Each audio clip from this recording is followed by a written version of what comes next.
They stole my clothes, Cowboy. Cowboy. Please help me, said the Apache woman bathing in the lake. Before we dive into the story, don't forget to like the video and tell us in the comments where you're watching from. The sun was almost down when Cole Merrick reined in near the north pasture. The day had been long, the kind that left his shirt damp with sweat and his shoulders stiff from riding fence. The creek ran slow this time of year, broken into pools under the cottonwoods, but it was enough for cattle and enough for him to check before heading back to the cabin. Cole was 37, a man who had spent half his life on the edge of war and dust. He'd scouted for the Army years back, seen what men could do to each other when no one was looking, and he'd buried a wife who died during the spring fever season 3 years ago. Since then, he kept to himself. The ranch was his whole world now, quiet and honest work that kept his hands busy and his mind from drifting too far. He was thinking about the sagging stretch of fence by the north line when something caught his eye, movement down by the water. At first, he thought it might be a deer, but the shape was wrong. He slid off the saddle, looped the reins loosely around a low branch, and stepped closer, boots crunching in the dry grass. That's when he saw her. A young woman stood knee-deep in the creek, her hair long and dark and dripping down her back, her shoulders tense like a cornered animal. What was left of her dress clung to her frame, torn at the bodice and hanging open so low that Cole's throat tightened before he forced his eyes away. Her feet were bare, raw from running. Bruises marked her arms, old and new. She saw him and froze. One arm crossed her chest, the other pointed toward the bank where scraps of fabric were scattered in the mud. Her voice came out strained, broken from thirst and crying. "They stole my clothes, Cowboy. Please help me." Cole didn't speak right away. He was weighing things, who she might be running from, if someone was close behind, if bringing her home would mean trouble. But the fear in her face cut through all of it. He shrugged out of his coat and held it out to her, moving slow so she wouldn't think he meant harm. Her eyes stayed locked on his, searching for a lie or a trap. After a long pause, she snatched the coat and turned her back, shoulders hunching as she pulled it around her body. "All right," Cole said quietly. He waited enough to take her elbow and help her to the bank. Her skin was cold despite the heat of the day, her breathing shallow. Up close, he saw more, scratches on her legs, the neckline of the torn dress showing the line of her ribs. Cole guided her to the horse, lifting her when her feet wouldn't carry her. She clung to the saddle horn while he mounted, then wrapped her hands in the back of his shirt without being asked. They rode in silence. The trail back was long and dusty, but Cole didn't push the horse faster than she could bear. He could feel her shaking against his back. When they reached the cabin, he swung down first and steadied her as she slid off the horse. She almost fell, but caught herself. Cole led her inside and lit a lantern, the small flame throwing yellow light across the rough-hewn walls.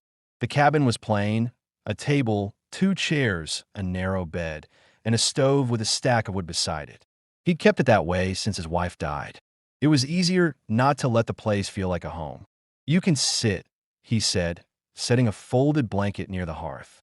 She obeyed, sinking to the floor with the coat still wrapped around her.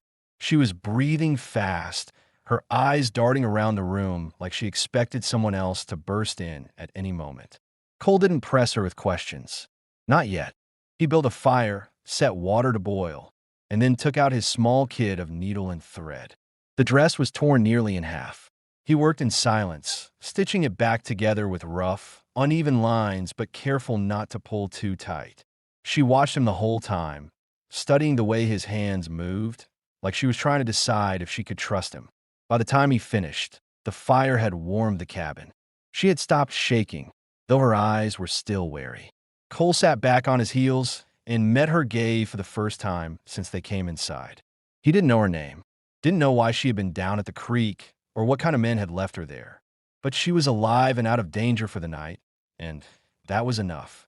Cole set the dress aside, leaned back against the wall, and let the room go quiet except for the crackle of the fire. Tomorrow he would have to ask questions, maybe ride into town to find out who had done this. Tonight, he would just keep watch. Cole didn't sleep that night. He sat by the table with a rifle across his knees, eyes fixed on the door, listening to every sound outside. The fire burned low, filling the cabin with shifting shadows. Behind him, the woman lay wrapped in his coat and blanket near the hearth, her breathing quiet but uneven, like she still half expected someone to burst through the door. It wasn't the first time Cole had brought someone hurt or half-starved to his cabin.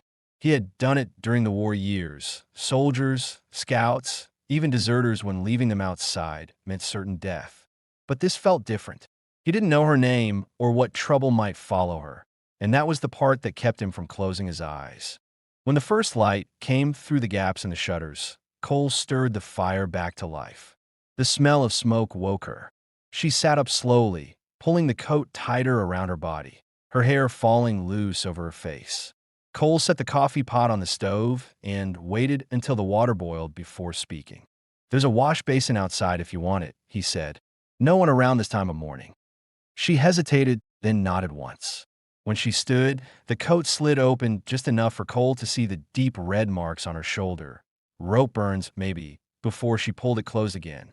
He stepped outside with her, keeping his distance while she used the basin and splashed her face, her hands trembling from more than just the morning chill. Cole busied himself with chopping kindling near the porch so she wouldn't feel watched. Back inside, she settled near the fire again, her wet hair hanging down her back. Cole poured 2 tin cups of coffee and handed her one. She stared at it for a long moment before finally taking it. "You got a name?" he asked. She looked up at him through the curtain of her hair. "Naya," she said softly. Cole nodded. "I'm Cole Merrick." He waited, gave her space, then asked, "You want to tell me what happened?" She sat quiet for a long time, hands wrapped around the cup. When she spoke, her voice was flat, almost too calm. 3 boys. White. I crossed near the town yesterday. They stopped me, laughed, took my things." Cole felt his jaw tighten. "Just your clothes?" "And food," she said. "I had some corn in a sack. They threw it in the dirt." Her words came short and clipped, but there was no mistaking the humiliation in her face. She kept her eyes on the fire as she spoke, as though saying it out loud made it worse. Cole thought about the boys in town, about the kind who hung around the saloon too long and went looking for trouble when the whiskey ran out. He pictured them seeing her down by the road, alone, tired, an easy target. "You got family nearby?" he asked. "No." Her voice was harder this time. "I came north to find work. Maybe trade. Nothing left south." That told him enough. He knew what had happened to some of the Apache settlements after the last push by the army. Burned camps, families scattered. She was lucky to be alive. Cole sat back, weighing the risk. He had no reason to keep her here. Bringing her back toward town would probably draw questions he didn't want to answer, but turning her out with nothing meant she wouldn't last 2 days. "You can stay here a while," he said finally, "till you figure where you're headed." Her dark eyes flicked to his, sharp and suspicious. "Why?" "Because I got room, and I don't let folks starve on my doorstep," Cole said simply. Naya didn't answer, just set the empty tin cup down and pulled the coat tighter around her shoulders. After breakfast, Cole brought her the mended dress. The stitches were rough, but it would hold. He turned his back while she changed near the corner of the cabin, staring at the fire until she said, "Okay." When she stepped out, the dress was clean but tight across her chest where he had pulled the thread too close. Cole caught himself glancing before looking away. "I got work to do," he said, grabbing his hat from the peg. "You can rest or come with me. Up to you." "I come," she said quickly, as if staying inside alone was worse. Cole saddled the horse, and they walked the fence line together. Naya stayed close, not speaking, just watching how he checked the posts and tightened the wire. At first she moved slow, limping from her cut feet, but after a while she started carrying tools for him without being asked. By midday, the sun was high, and Cole stopped at the creek to water the horse. Naya knelt to wash the mud from her legs, and Cole noticed how carefully she kept her back to him. Not out of modesty, he realized, but because she was still afraid to let anyone near her blind spot. "You don't have to keep looking over your shoulder here," Cole said quietly. She didn't turn, just said, "I keep watch for myself." When they made it back to the cabin, Cole set her on the porch rail with a needle and a scrap of cloth. "You know how to sew?" he asked. She nodded once. He left her there while he stacked wood. By the time the sun dropped low, She had finished the patch and was already threading the needle again. That night, Cole sat on the porch with his rifle across his knees, watching the tree line. Inside, Naya lay near the fire again, but this time her breathing came easier. He knew this wasn't over. Whoever those boys were, they might come looking, and if they did, he'd be ready. For now, the cabin was quiet except for the sound of the crickets outside and the fire snapping low. It was the first time since finding her that Cole felt something other than anger, a thin, cautious sense that maybe she had decided not to run. The next morning, Cole woke early as usual.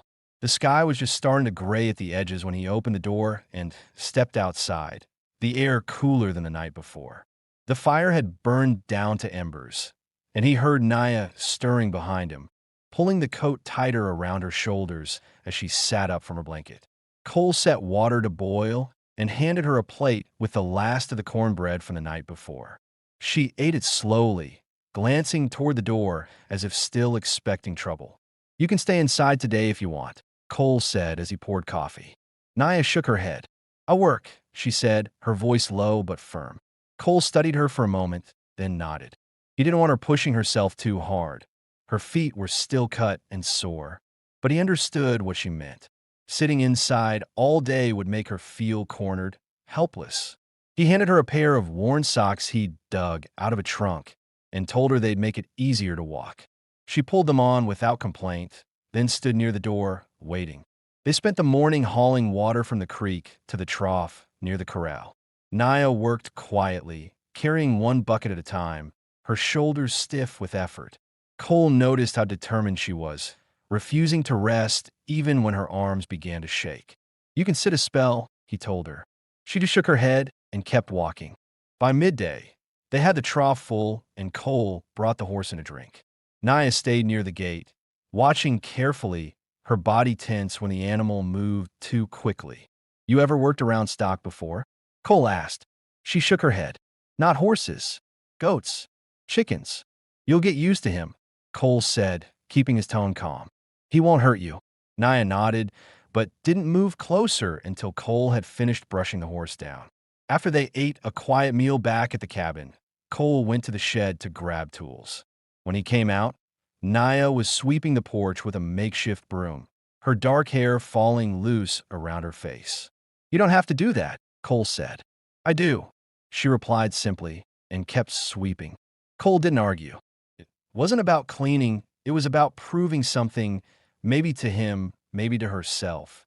In the late afternoon, he took her down the line to check a section of fence he'd been meaning to mend.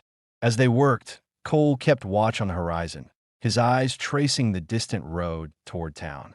He hadn't seen anyone come near since the night he found her, but he couldn't shake the thought of those boys and whether they might come looking. "You know their names?" he asked finally. Naya hesitated. "One called Clay," she said. "Others I didn't know." Cole nodded slowly. Clay. He'd heard the name before. A ranch hand's kid who spent too much time in the saloon. Trouble looking for somewhere to happen. "If they show up here, you stay inside," Cole said. Naya's dark eyes met his. "You fight them." "If I have to." His voice was steady, but she could hear the edge under it. They finished the fence just before sundown and headed back to the cabin. When Cole struck a match and lit the lamp, he noticed Naya watching him closely, as if weighing whether to speak. "You take me to town?" she asked quietly. Cole looked at her for a long moment. "Not yet," he said. "Not till I know it's safe." She didn't argue, but something in her shoulders eased, as though she'd been afraid he might send her away. That night, Cole cooked beans and salt pork while Naya sat at the table mending one of his torn work shirts. She worked with quick, sure hands, and when she was done, she set the shirt neatly on the table in front of him. "You sew better than I do," he said. Her mouth almost curved into a smile, but she only said, "My mother teach me." When the fire burned low, Cole rolled out his bedroll on the floor instead of taking the cot. Naya looked at him, surprised. "You sleep there?" "Cot's yours tonight," Cole said simply. She hesitated, then lay down on the cot, still wrapped in his coat. It was the first time she'd slept off the floor since she came. Cole stayed awake longer than he meant to, listening to the sounds of the night. The crickets outside, the soft hiss of the fire, the slow rhythm of her breathing as it finally evened out. He felt the old habit of watchfulness settle over him, the one that had kept him alive on scouting missions years ago. But tonight it felt different. He wasn't just guarding himself, he was guarding her too. Before he finally closed his eyes, he made a decision. Tomorrow, he would ride to town, quiet, just to see who was hanging around and if anyone was talking about her. If there was trouble coming, he needed to know before it reached his door. For now, the cabin was still. The fear in her face was fading bit by bit, and though he wouldn't say it out loud, that was enough reason to keep her here another day. Cole was up before dawn the next day. The air outside was still and cold enough that his breath showed. He saddled the horse in silence, checking the cinch twice, then came back inside. Naya was awake, sitting on the edge of the cot with the coat still around her shoulders. "You ride?" she asked. "Just into town," Cole said, pulling on his hat. "I need to see who's hanging around." Her jaw tightened. "Clay." "Maybe," Cole said. "Better I find out than wait for him to come here." Naya stood as if ready to go with him, but Cole shook his head. "Safer if you stay put. Keep the door barred. Rifle's behind the table if you need it." She hesitated, then nodded once, her face pale but steady. The ride into town was quiet, the sky turning pale gold as the sun came up over the hills. Cole kept his shoulders loose, but every sound made him check the horizon. When he reached the main street, the town was waking slow, a couple of wagons moving hay, someone sweeping outside the general store. He tied his horse near the feedlot and walked down the boardwalk toward the saloon. The place smelled of stale whiskey, even from outside. Inside, the bartender looked up, surprised to see him this early. Cole bought coffee and took a seat near the back where he could see the door. It wasn't long before he spotted them. Two boys about 20, laughing too loud, one of them with hair too long under a sweat-stained hat. Clay. Cole recognized him from roundups years back. The same smirk, the same mean glint in the eye. They didn't notice Cole right away, but when they did, the laughter cut short. Clay squared his shoulders and said, just loud enough to be heard, "Look who crawled in. Heard you've been keeping a pet up at your place." Cole didn't move, didn't blink. "You got something to say it." Clay grinned. "She's a wild one, ain't she? Should have seen her run. We was just having some fun." Cole stood slowly, set the tin cup down. The room went quiet except for the sound of boots shifting on the floor. "You come near my land again, you won't walk away," Cole said, voice flat as iron. Clay's grin slipped but didn't vanish. "You think you can keep her?" Cole's hand hovered near his gun but didn't draw. "I think you should finish your drink and ride the other direction." The bartender cleared his throat and muttered, "Boys, take it outside or take it somewhere else." Clay glanced at his friend, then spat near the stove and walked out, the door slamming behind him. Cole waited a long minute before following, making sure they were headed out of town. He didn't like leaving them behind angry, but at least he knew their faces now, and that meant he could be ready. By the time he rode back, the sun was high. He spotted smoke from the chimney before he reached the cabin. Naya was outside, crouched near the garden patch, a stick in her hand, turning the soil. She stood quickly when she saw him. "You saw them?" she asked. "I saw them," Cole said, sliding off the horse. Her eyes were searching his face. "They come here." "Not yet," Cole said. "Might try, but they know I'm watching." Naya's shoulders eased a little, though she still gripped the stick like a weapon. "Come inside," Cole said. "I brought flour. We can make bread." It was a small thing, but she followed him in, set the stick by the door, and washed her hands. Together, they mixed the dough at the table, her hands working next to his. For the first time since she'd come, there was a trace of calm in her face. After the bread went in the stove, Cole showed her how to load the rifle properly. She listened carefully, her brow furrowed, and when she tried it herself, she handled it steady, no shake in her hands. "That's good," Cole said. "Only if you need to." "I know," Naya said quietly. That night, they ate the fresh bread with beans and sat near the fire. Naya stayed close, her knee almost touching Cole's where he sat on the floor. She didn't speak much, but when he stood to check the latch on the door, she watched him like she trusted him to keep it closed.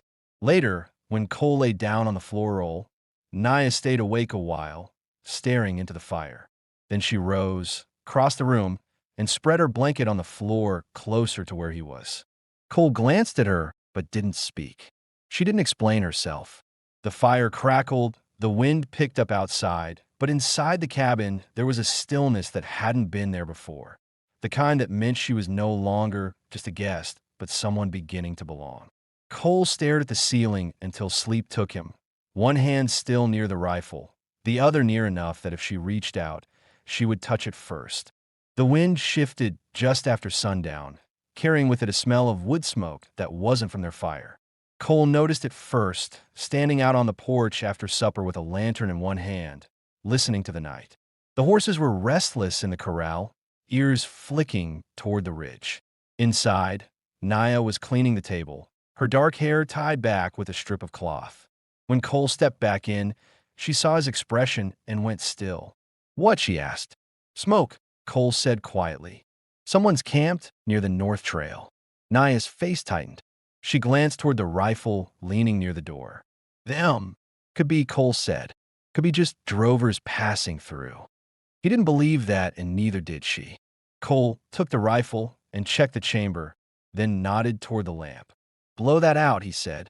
She did without question, plunging the cabin into near darkness except for the low glow of the fire. Cole stepped outside and crouched near the edge of the porch, scanning the tree line until his eyes adjusted. An hour passed before he saw movement. Two figures, low to the ground, moving along the fence line. Too careful to be strangers, just passing through. Cole eased back inside and closed the door without a sound. "Two of them," he said. Naya stood near the hearth, her face pale but steady. "Clay?" "Don't know yet, but they're watching." Cole barred the door, then motioned her closer. "If they try for the horses, we wait till they're near the corral. Then I'll step out." "You fight?" she asked, her voice barely above a whisper. "If I have to," Cole said. "You stay behind the door. Rifles ready if they come for the house." Naya nodded, swallowed hard, then moved to the wall near the door and crouched low. The next hour stretched slow. The sounds outside came and went, a horse snorting, boots scuffing on dirt. Once Cole heard a low laugh and knew for certain who it was. When a shadow moved near the corral gate, Cole acted. He unbarred the door, stepped out fast, rifle leveled. "Leave the gate," he said, voice like iron. The figures froze. One of them was Clay. Cole recognized him in the moonlight, hat pulled low but face still smug. "Evening, Merrick," Clay said, his tone too casual. "Didn't mean no harm. Just passing through." "You're a long way from the saloon," Cole said. "Turn around and keep walking." Clay didn't move. "Heard you got company. Thought we'd see for ourselves." Cole's finger stayed near the trigger. "You saw enough. Go." The other boy shifted nervously, glancing toward the trees. "Come on, Clay," he muttered. "Ain't worth it." Clay stared at Cole a moment longer, then spat in the dirt. "You can't keep her forever," he said. "Watch me," Cole said. Clay finally backed off, muttering under his breath. They disappeared into the trees, and Cole stayed there until he couldn't hear them anymore. When he went back inside, Naya was still crouched near the door, the rifle clutched in her hands. Her breathing was quick, but her eyes were steady. "They gone?" she asked. "For now," Cole said, setting the bar back in place. She stood slowly, set the rifle back near the wall. For a moment she just stood there, arms cross-tied over her chest. Then she said, "They come back." "Maybe," Cole admitted, "but they know I'll be waiting." Naya moved closer to the fire, staring into it like she was trying to see past it. "You could send me away. Then no trouble." Cole leaned against the doorframe, shaking his head. "Not happening. Trouble's not you. It's them. And running only makes it worse." Naya looked at him for a long moment, something in her expression shifting. She didn't say thank you.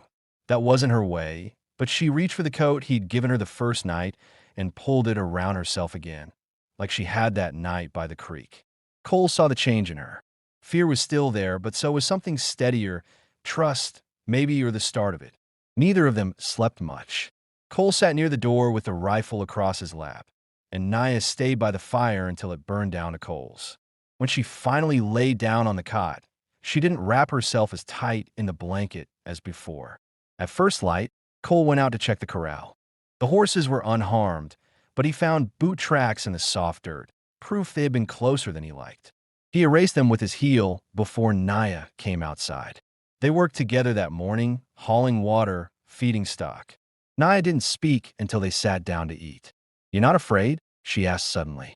Cole looked at her. "Of what?" "Of them," she said. He took a long drink of coffee before answering. "I've been afraid of worse. Learn fear's just something that keeps you awake. You don't let it run you." Naya nodded slowly, her fingers tracing the edge of the tin cup. "I try," she said. "You did fine last night," Cole said. That brought the faintest hint of a smile to her lips, small but real. By evening, the cabin felt different, less like a place they were hiding in, more like a place they were both holding together. Cole sharpened his knife at the table, while Naya mended another shirt. And when the wind outside shifted again, they both looked toward the door at the same time, ready.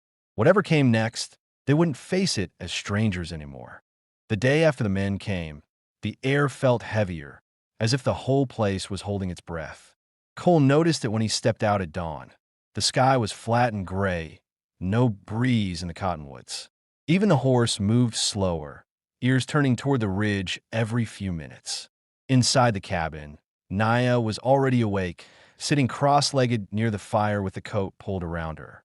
She didn't look as tense as she had the night before, but her eyes followed him when he moved, as if making sure he was really still there. Cole brought in water from the well and set it to boil. "We'll stay close today," he said. "No need to ride out far. Just keep watch." Naya nodded. "I watched too," she said, and went to the door, scanning the yard the way he did. For most of the morning, they worked without speaking. She helped gather kindling, ground some of the new flour for bread, and swept the porch until the boards were clear of dust. Cole stayed near the corral, repairing a loose rail and keeping an ear out for anything moving along the tree line. By midday, the sky had darkened enough that Cole decided they'd better bring everything in under cover. Naya helped him carry tools to the shed, her hands dirty but steady. "You're not scared?" she asked quietly as they stacked the last of the firewood near the cabin. "Scared enough?" Cole said. "Just don't let it make me stupid." She was quiet a moment, then said, "You stand there with your rifle. You didn't shake." Cole paused, leaning against the doorframe.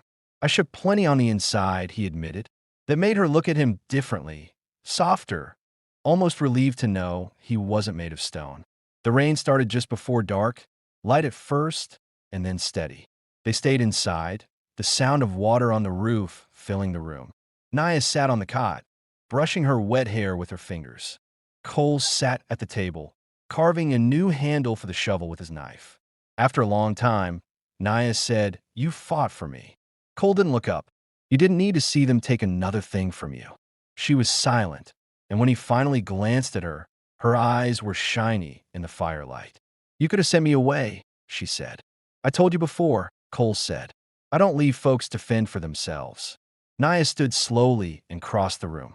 She stopped just in front of him, close enough that he could smell the smoke in her hair. "You still look away," she said quietly. Cole set the knife down and met her eyes. "Trying to do right by you." Naya didn't speak. She just reached down, took his rough hand in hers, and placed it against her shoulder where the rope burn had been. The skin was healing, but still marked. Cole's breath came slow. "You sure?" She nodded once. He didn't rush. He stood, still holding her hand, and brushed back a strand of her hair that had fallen forward. When he touched her cheek, she didn't flinch. "You're safe here," he said softly. "I know," she whispered. When he kissed her, it wasn't hard or hurried, just careful, almost testing. She leaned into it, one hand clutching his shirt like she was anchoring herself there. When they finally pulled apart, she stayed close, resting her forehead against his chest. Cole wrapped an arm around her shoulders, holding her still. Neither of them said much after that. They ate supper quietly, and when it came time to sleep, Cole didn't unroll his bedroll on the floor. Instead, he sat on the edge of the cot and looked at her, waiting. Naya didn't tell him no. She just slid over enough to make room. They lay side by side in the dim light of the dying fire, not touching at first. Then, slowly, Naya shifted closer until her head rested near his shoulder. Cole let out a long breath he hadn't realized he'd been holding and rested his hand lightly over hers. Outside, the rain softened, the wind carrying the smell of wet earth through the cracks in the shutters. For the first time since finding her at the creek, Cole felt the cabin wasn't just a place to guard. It was a place that might hold both of them, if they let it. When sleep finally came, it came easier, and when Cole woke once in the night, reaching for the rifle by habit, he felt Naya's hand still resting against him and let himself relax. The morning after the rain, the sky was washed clean, the air sharp and cool. Cole woke to find Naya still lying beside him, her dark hair spilling across his shoulder. For a long moment, he just stayed there, listening to the soft rhythm of her breathing. When she opened her eyes, there was no startle this time, only a steady look that made his chest feel tight. "You sleep?" he asked quietly. Naya nodded. "First time," she said. Cole sat up, pulled on his boots, and went to stir the fire back to life. The cabin smelled of damp wood and last night's ashes, but it felt different now. Lived in, not just a place to wait out trouble. When they finished breakfast, Cole saddled the horse. "I'm riding into town," he said. Naya's face shifted, the calm she had gained the night before slipping just a little. "You stay here?" she asked. "You can come," Cole said, watching her carefully. "Your choice. But if you do, you stay close to me." She hesitated only a moment before nodding. "I come." The road into town was still muddy from the night's rain, so they rode slow, the horse picking its way carefully. Cole felt Naya's hands grip the back of his shirt, not in fear exactly, but like she was bracing herself. When they reached the main street, people were out early, hauling water, sweeping the fronts of the stores. Conversation slowed when they saw Naya riding behind him.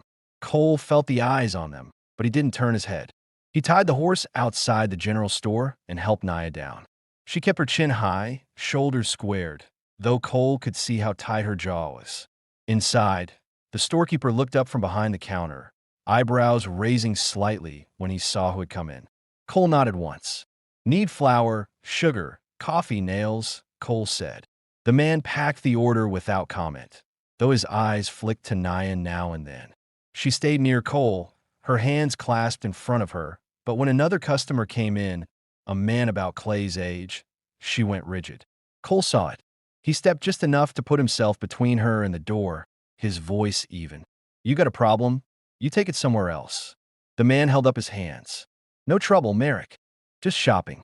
When they left the store, Naya let out a slow breath, as though she'd been holding it the whole time. "You did not look away," she said softly as Cole tied the parcels to the saddle. "Wouldn't have mattered if I did," Cole said. "Folks see what they want to see. Let him." They stopped at the blacksmith before heading out of town, and Cole heard the talk from two men standing nearby. Whispers about Clay being thrown out of the saloon the night before, drunk and yelling about the woman up at Merrick's place. Cole didn't speak of it until they were halfway home. "Word's out," he said. Naya was silent for a while. "Then they come," she said. "Maybe," Cole admitted. "But I'll be ready." When they got back to the cabin, Naya helped him unload the supplies, moving with more purpose than before. She swept out the cabin, started a pot of beans, and even took the wash down to the creek. Cole watched her for a while before joining her, kneeling beside her as she scrubbed the cloth against the rock. "You're not running?" he asked.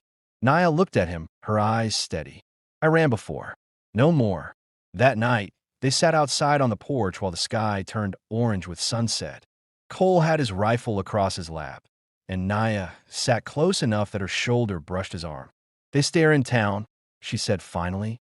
"They can stare," Cole said. "Doesn't change a thing." Naya was quiet for a long moment, then said, "You tell them I stay here?" "I just did," Cole said simply.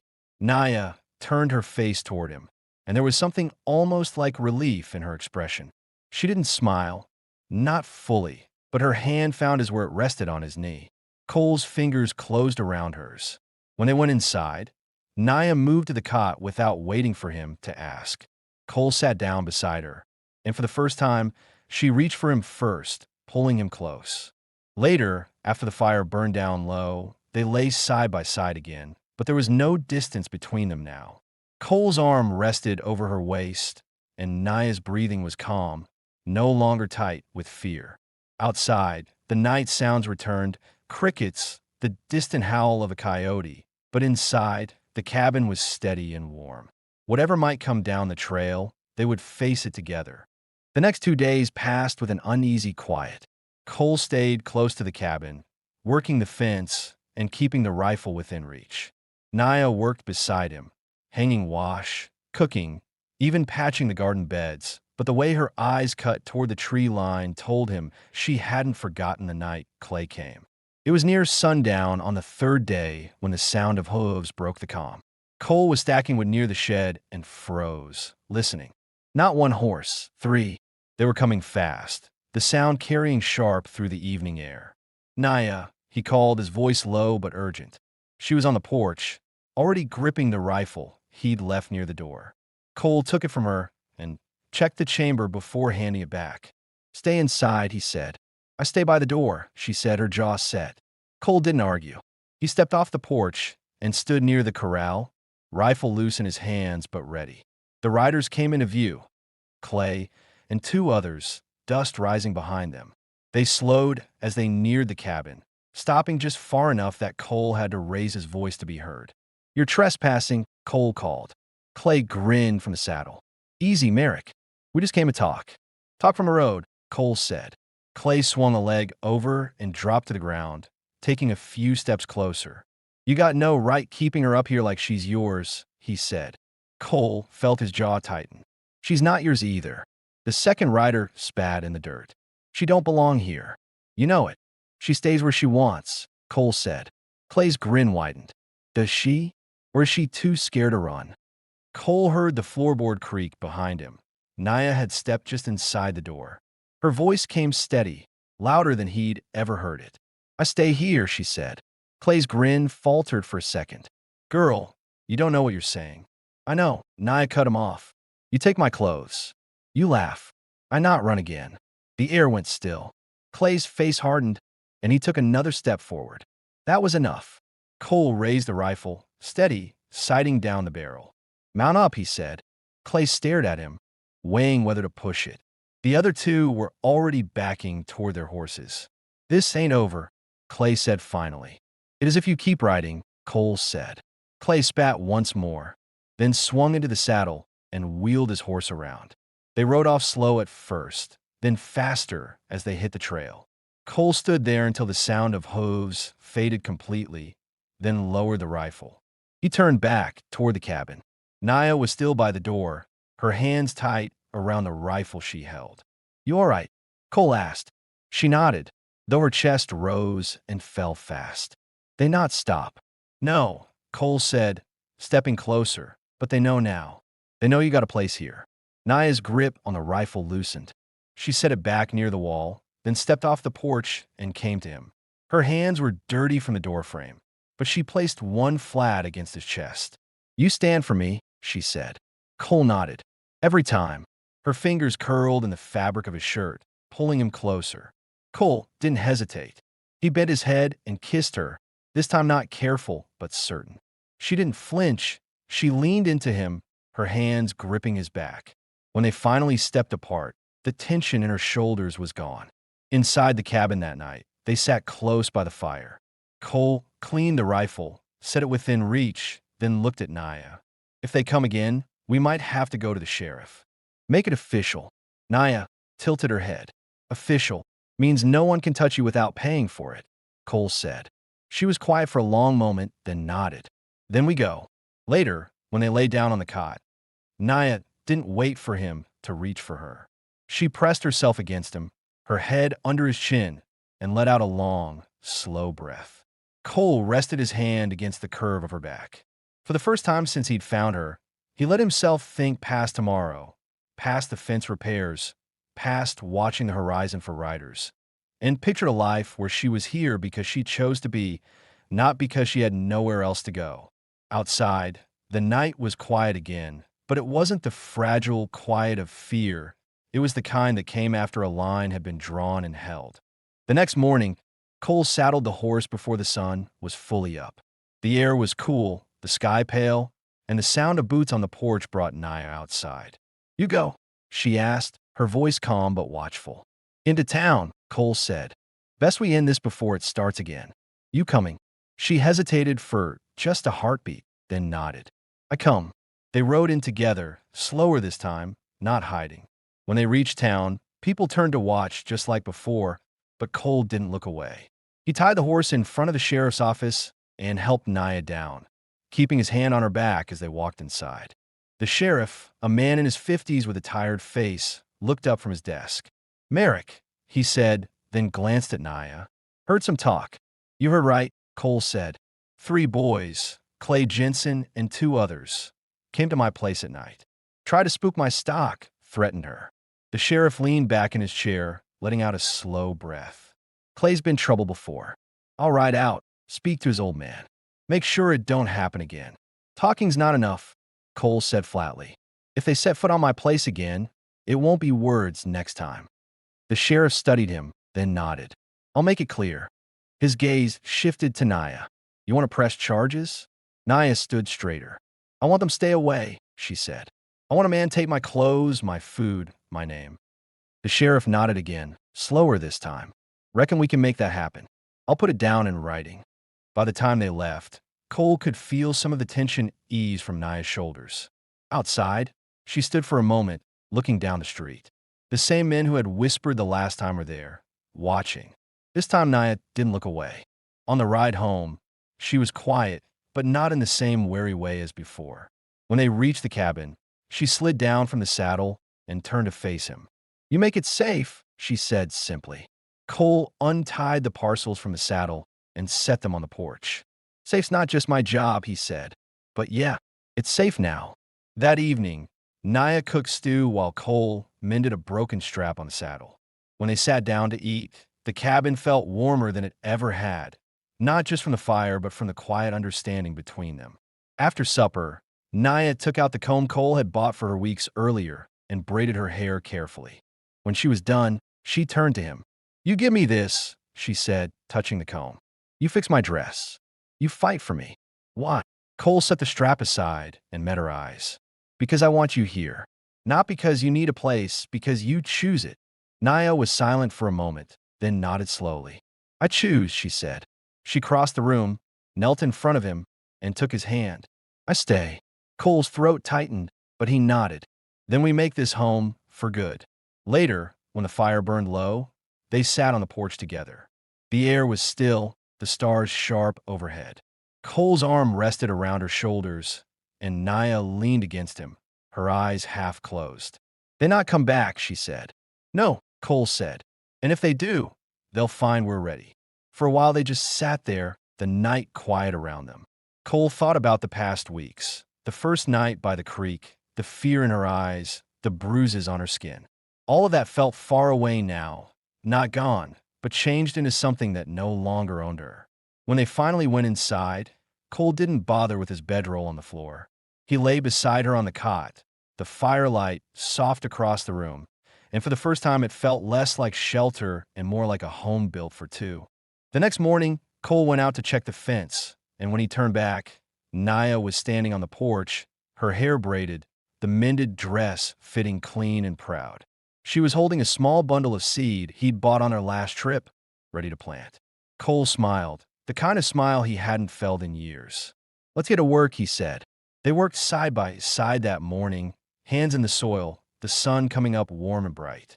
For the first time, there was no urgency, no fear, just the quiet rhythm of building something that would last. When Cole stood and looked at her, dirt on her hands and a small, rare smile on her face, he knew without doubt that she wasn't just passing through. She was part of the land now, part of him. And this time, he wasn't letting go.